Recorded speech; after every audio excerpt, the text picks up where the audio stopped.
वीतराग विज्ञानता, शिव स्वरूप शिवकार, नमः त्रियोग संहार के। वीतराग विज्ञान अर्थात विकार रहित ज्ञान स्वभाव सारभूत है। वो मंगल स्वरूप है और मंगलकारी है। मैं उसे मन वचन काय इन तीनों योगों को वश में करके नमस्कार करता हूं। छैडाला परम मांगलिक ग्रंथ है। पंडित दौलत राम जी द्वारा यह लिखा गया है। 6 ढाल अर्थात 6 अधिकार हैं इसके। पहली ढाल जिसमें हम चारों गतियों के दुख के बारे में जान रहे थे। कल देखा था मनुष्य गति में किस किस प्रकार से दुख होते हैं। अनेक प्रकार के कल दुख बताए थे। भूख प्यास संबंधी, पढ़ाई भी संबंधी, घर परिवार कुटुंब, मानसिक तनाव, विषाद, धन अभाव आदि अनेक प्रकार के, और शरीर में रोग आदि, शरीर में बीमारी आदि। तो अनेक विपत्तियां मनुष्य पर्याय में हुआ करती हैं और उसके दुख जो हैं मनुष्य को झेलने पड़ते हैं, सहन करना पड़ते हैं। अब आगे लास्ट अंतिम जो गति बची है वह देव गति है। तो देव गति समझें, उसके पहले देव किसे कहते हैं ये समझें। देखिए लिखा है देव किसे कहते हैं। जो देव गति में होने वाले या पाए जाने वाले परिणामों से सदा सुखी रहते हैं, जो अणिमा महिमा आदि 8 गुणों के द्वारा सदा अप्रतिहत रूप से विहार करते हैं, जिनका रूप लावण्य यौवन आदि सदा प्रकाशमान रहता है, उसे देव कहते हैं। ये 3 बातें हैं। इन 3 बात में हमने समझा कि देव किसे कहते हैं।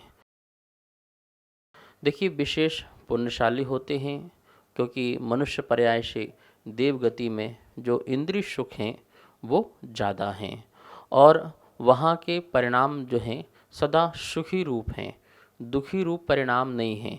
दुखी रूप परिणाम मतलब जैसे यहाँ पर आपको भूख प्यास लगती है तो उसका दुख होता है। जैसे यहाँ पर आपके पास धन नहीं है तो धन का अभाव होने के कारण आप दुखी रहते हैं। जैसे कि आपको शरीर में रोग आदि होता है, लेकिन देवों में किसी प्रकार का रोग आदि नहीं होता है, तो उस कारण उसका वाला दुख नहीं होता है।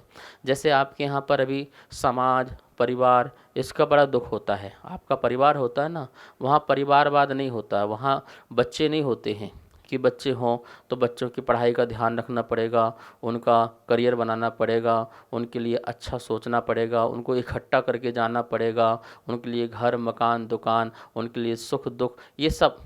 और कोई सूतक पातक की वहाँ पे कोई व्यवस्था भी नहीं है कि कोई उत्पन्न होगा तो सुख हो, कोई मर जाए तो दुख हो। तो इस प्रकार से वहाँ पर इंद्रिय संबंधी जो व्यवस्थाएं हैं वो सदा सुख रूप हैं।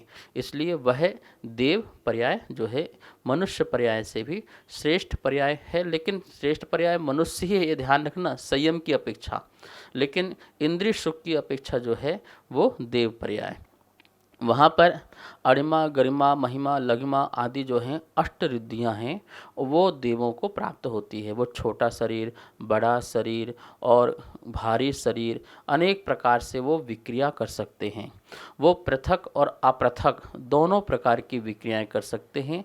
अपने शरीर में भी अनेक प्रकार की विक्रिया विशेष प्रकार की क्रियाएं कर सकते हैं, और अपने शरीर के अलावा बाहर भी, जैसे वो कुछ भी बनना चाहें, सेना बनना चाहें और भी जो चीज़ भी बनना चाहें, जानवर मनुष्य, और हम सोच लें कि हमें क्या बनना है वो बन जाते हैं। और इस प्रकार से अपृथक वाली जो है क्रियाएं भी उनकी विक्रियाएं होती हैं, जिनका रूप जो है कुरूप नहीं होता है। कुरूप नहीं होता है, इस प्रकार का ध्यान रखना। लावण्यमय होता है और यौवन होता है। हम कोई सोचे कि यक्षस राक्षस भूत पिशाच होते हैं, तो ये भूत पिशाच बिल्कुल जैसे हों, जैसे फिल्म में दर्शाया जाता है इस प्रकार से ये देव होते हैं, तो ऐसा नहीं है। वो यक्ष, राक्षस, भूत, पिशाच आदि जो व्यंतर जाति के भी देव आदि हैं, तो वो भी रूपवान ही हैं, लावण्य युक्त हैं। वो मात्र एक राक्षस उनकी एक देव की जाति है। असुर कुमार एक देव की जाति है, लेकिन वो असुर कुमार जैसे होते होंगे, उनके बड़े बड़े सींग होते होंगे, तो ऐसा नहीं है, उनके कोई सींग विंग नहीं होते हैं, ठीक है ना। तो जो देव हैं वो बहुत ही रूप और उनका लावण्य रूप होता है, यौवन उनकी अवस्था होती है, युवा होता है, उनका बुढ़ापा नहीं आता है। मनुष्य पर्याय में तो एक बुढ़ापे का भी बड़ा दुख है, ठीक है ना। अब जैसे शरीर ढलता जाता है तो उसका बहुत दुख होता है, तो वहाँ पे सदा ही यौवन अवस्था रहेगी आयु पर्यंत, और अंतर मुहूर्त में ही उनका शरीर जो है यौवन अवस्था को प्राप्त हो जाता है जन्म लेते ही। तो यहाँ पर जो बचपन का दुख है वो बचपन का भी वहाँ पर दुख नहीं है। तो इस प्रकार से यह देव की अपन ने व्यवस्था देखी। अब देव जो हैं कितने प्रकार के होते हैं, तो यहाँ देखेंगे देव 4 प्रकार के हैं।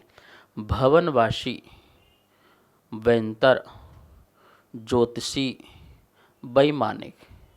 जो भवनवासी हैं वो 10 प्रकार से हैं, जो वैंतर हैं वो 8 प्रकार के हैं, जो ज्योतिषी हैं वो 5 प्रकार के हैं, और जो वैमानिक हैं वो 2 प्रकार के हैं, ठीक है। वैमानिक 2 प्रकार के कौन से, एक कल्पोपन और एक कल्पातीत। जो 16 स्वर्गों में रहते हैं वो कल्पोपन्न हैं, और जो 16 स्वर्गों से ऊपर रहते हैं, नवग्रेवक, नव अनुदिश, 5 अनुत्तर, वो कल्पातीत कहलाते हैं। इस प्रकार से विमान में रहने वाले जो देव हैं, विमान में ही जिनका जन्म होता है वो वैमानिक देव हैं। यद्यपि ज्योतिषी देव भी जो हैं वैमानिक हैं, लेकिन ज्योतिषी देव जो हैं उनके विमान आदि जो हैं भ्रमण करने वाले होते हैं। यहाँ जो वैमानिक देव हैं उनके विमान जो हैं स्थिर हैं वैमानिक देवों के, और उसमें ही वो निवास किया करते हैं। भवनवासी देव जो हैं, जो भवनों में निवास करते हैं, जिनके भवन होते हैं, और इसी पृथ्वी लोक में जो नीचे का स्थान जो है वहाँ पर खर भाग और पंख भाग, ये 2 भाग हैं इस पृथ्वी के। जो रत्न प्रभा पृथ्वी है उसके भाग 3 होते हैं, उसमें खर भाग पंख भाग में भवनवासी और वैंतर देवों का जन्म होता है। इनका जन्म स्थान यहाँ पर है इसी पृथ्वी लोक के नीचे, और वो वहाँ भी रह सकते हैं, और वो अन्य स्थान ये पृथ्वी लोक में जो 2.5 द्वीप है या पूरा मध्य लोक है, वो कहीं भी मध्य लोक में विचरण कर सकते हैं और उसमें अपना जीवन यापन कर सकते हैं। ज्योतिषी जो देव है, जो आप जो सुमेरु पर्वत है उसकी जो परिक्रमा लगाते हुए सूर्य, चांद, चंद्रमा और तारे, ग्रह, नक्षत्र, ये सब जो हैं ये ज्योतिषी देव हैं, जो सतत ही क्या हैं, चलायमान हैं। 2.5 द्वीप में जितने भी सूर्य, चांद, तारे हैं वो सुमेरु पर्वत की परिक्रमा आदि लगाते हैं, और 2.5 द्वीप के बाहर जितने भी सूर्य, चांद, तारे आदि हैं वो स्थिर हैं, वो जो हैं परिक्रमा आदि नहीं लगाते हैं। वैमानिक देव जो हैं सुमेरु पर्वत के एक बाल के अंतर से ऊर्ध्व लोक में जो हैं सारे वैमानिक देव क्रम से ऊपर ऊपर हैं, और यह वैमानिक देव जो हैं पुण्यशाली अधिक होते हैं। भवनाशी, वैंतर, ज्योतिष और वैमानिक, इस प्रकार से 4 प्रकार से हुए। अब देवगति में जो भवनित्रिक, अब चारों गति में दुख बताना है ना, क्योंकि अपन ने 3 गति में दुख तो बता दिया, अब 4 गति में दुख बताना है। तो सबसे पहले भवनित्रिक, भवनित्रिक मतलब 3 जो शुरू के हैं, कौन कौन से, भवनवासी, वैंतर और ज्योतिष। सबसे पहले इसका दुख यहाँ पर अपन बताएंगे, और छंद नंबर जो होगा वो 16 है, आप अपनी पुस्तक में भी निकाल सकते हैं, और यहाँ पर छंद आप सुनेंगे उमा गर्ग की आवाज़ में। सबसे पहले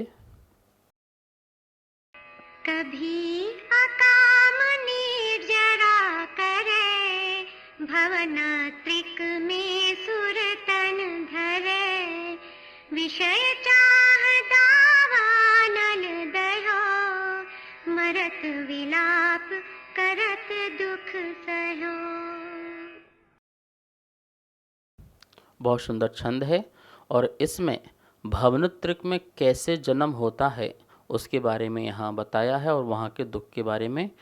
कभी आकाम निर्जरा करे, भवन त्रिक में सुर तन धरे।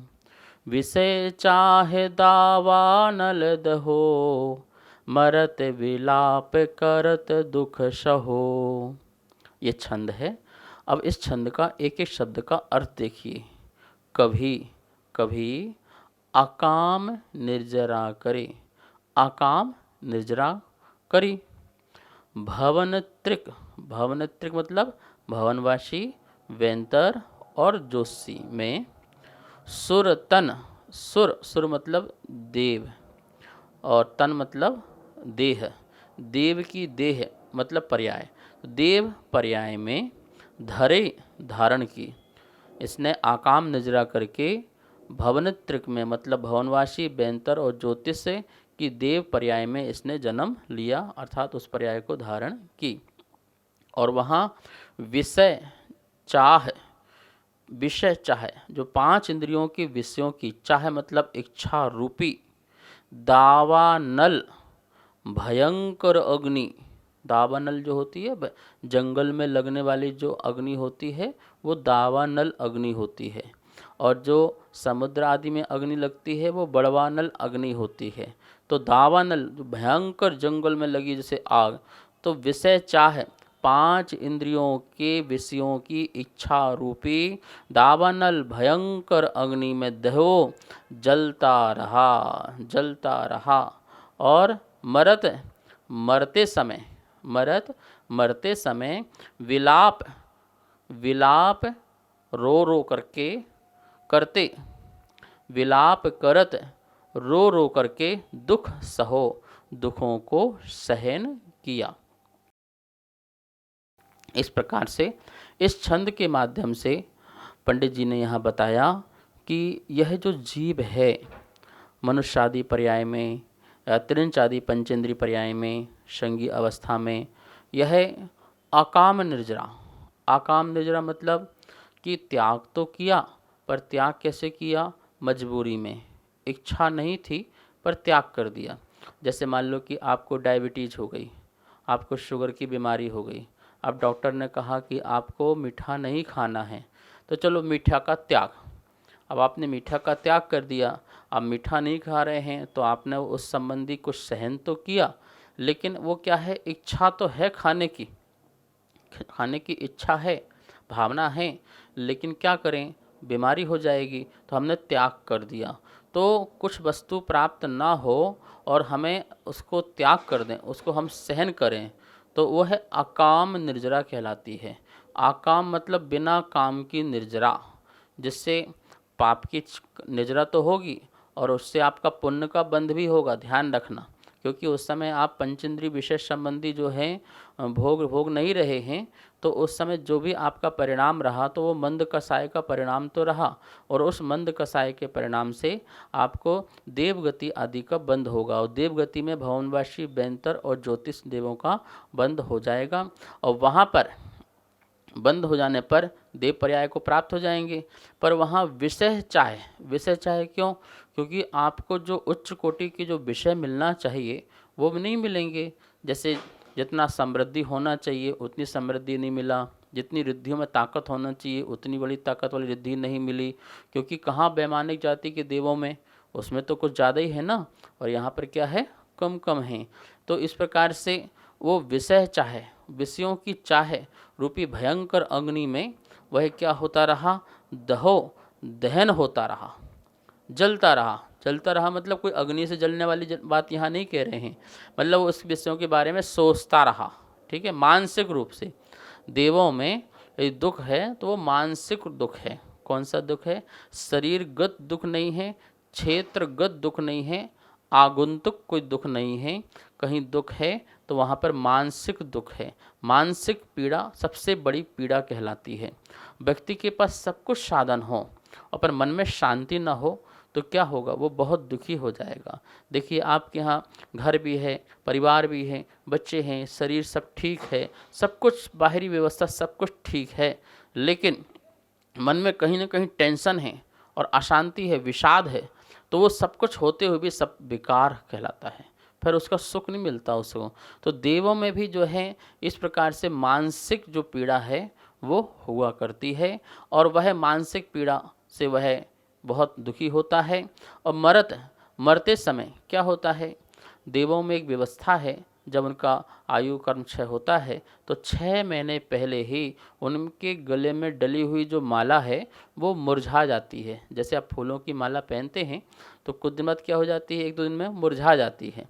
ऐसे ही उनके 6 महीने पहले ही माला मुरझाना प्रारंभ होती है। माला मुरझाई देख कर के उनको अवधि ज्ञान से पता चलता है कि अब मेरी आयु समाप्त हो रही है और ये जो वैभव है, जो ये सुख साधन है, जो शरीर है, ये देवियाँ हैं या देव है, ये सब मेरे से क्या होंगे, छूट जाएंगे और मुझे किसी अन्य पर्याय में जाना पड़ेगा, किसी माँ के गर्भ में जाना पड़ेगा या फिर सम्मूर्छन जन्म लेना पड़ेगा। जैसा भी जन्म होगा तो वो जन्म जो है उस जन्म के कारण, क्योंकि वो एक इंद्रिय पर्याय में भी जाकर के जन्म ले सकता है, तो वो ऐसा विलाप करने लगता है, मतलब कि बहुत दुखी हो जाता है। जैसे मान लो कि आपसे कोई आपकी संपदा को छुड़ा रहा हो, जैसे आप लोग क्या होते हैं अंत में बहुत निराश हो जाते हैं, ओहो मैंने खूब कमाया, खूब इकट्ठा किया, सुख तो भोग ही नहीं पाया, क्या होगा, इन बच्चों का क्या होगा, इनका क्या होगा। तो वो वहाँ भी देव अपने बारे में सोचता है, किसी और के बारे में नहीं, अपने बारे में, कि अब बताओ ये सारे सुख साधन मेरे से छूट जाएंगे और अब मेरा क्या होगा। तो विलाप करता है, वो क्या करता है, बहुत विलाप करता है और उस विलाप संबंधी जो दुख है, उस दुख को, उस पीड़ा को वो सहन करता है। देखिए क्या लिखा है यहाँ पर, अकाम निर्जरा के फल से देव गति में उत्पन्न हुआ, वहाँ भी पंचेंद्रिय विषयों की इच्छा में जला और मरते समय रो रो करके दुखों को सहन किया। ये ध्यान रखना, ये मिथ्या दृष्टि देव करता है, सम्यक दृष्टि देव विलाप नहीं करता है। सम्यक दृष्टि तो सोचता है चलो अब मनुष्य पर्याय में जाकर के हम तो मुनि बनेंगे, मुनि बन करके संयम धारण करके, क्षमता धारण करके और अपने में सिद्धत्वपना प्रकट करेंगे, अर्थात मोक्ष जाएंगे, परम सुखी होंगे। तो सम्यक दृष्टि विलाप नहीं करता है, सम्यक दृष्टि दुखी नहीं होता है, ये मिथ्या दृष्टि जो है वो दुखी होते हैं। ये भी आप ध्यान रखना, भवनत्रिक में नियम से मिथ्यात सहित ही जन्म होता है, लेकिन वहाँ पर सब मिथ्या दृष्टि होते हैं ऐसा नहीं है। अंतर मुहूर्त बाद ही वह सम्यक्त को प्रकट हो सकते हैं। जैसे कि कोई चीज़ सम्यक दृष्टि रहा यहाँ और उसका मिथ्या छूट गया हो अंतर मुहूर्त के लिए और वहाँ जन्म लिया, तो वहाँ जाके पुनः सम्यक्त को प्रकट हो सकता है। वहाँ के जिनालय को देख करके, जिन मंदिर को देख करके और भी जिन महिमा, जिन दर्शन, सबको देख करके और किसी उपदेश के माध्यम से भी, अन्य देव के उपदेश मिल जाने से वह जो है सम्यक्त को प्रकट हो सकता है। जैसे भगवान के जितने भी यक्षिणी होते हैं, सेवक होते हैं, वो नियम से सम्यक दृष्टि होते हैं। भले मिथ्या से जन्म हुआ है लेकिन वहाँ पर वो सम्यक्त को प्रकट करके भगवान की सेवा में, धर्म की रक्षा संरक्षण में लग जाते हैं। तो इस प्रकार से, क्योंकि चारों गति में सम्यक दर्शन है और देव 4 प्रकार के, उनमें भी सबको सम्यक दर्शन हो सकता है। तो चारों गतियों में सम्यक दर्शन होने की संभावना संगी पंचेंद्रिय पर्याप्तक भव्य जीव की हुआ करती है।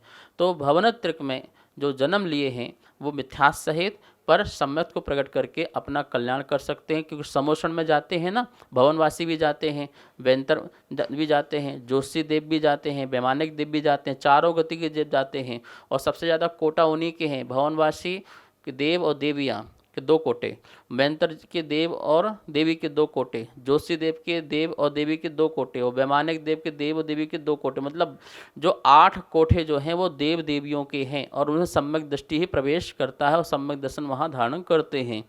तो यहाँ पर अपन ने देखा आकाम निजरा का फल और देवों के 3 प्रकार के देवों के दुख। शेष चर्चा जो है आगे अपन करेंगे। आज स्वाध्याय ही संपन्न करेंगे क्योंकि समय हो चुका है। आप लोग कंठस्थ करें छड़ाला को और आप इसका चिंतन भी करें और अपने जीवन में सम्यक को प्रकट करें। आइए अम्मा जिनवाणी की स्तुति करते हैं। वाणी के ज्ञान ते सूझे लोकालोक, सोवाणी मस्तक नमो सदा देत हूँ धोख, सदा देत हूँ धोख।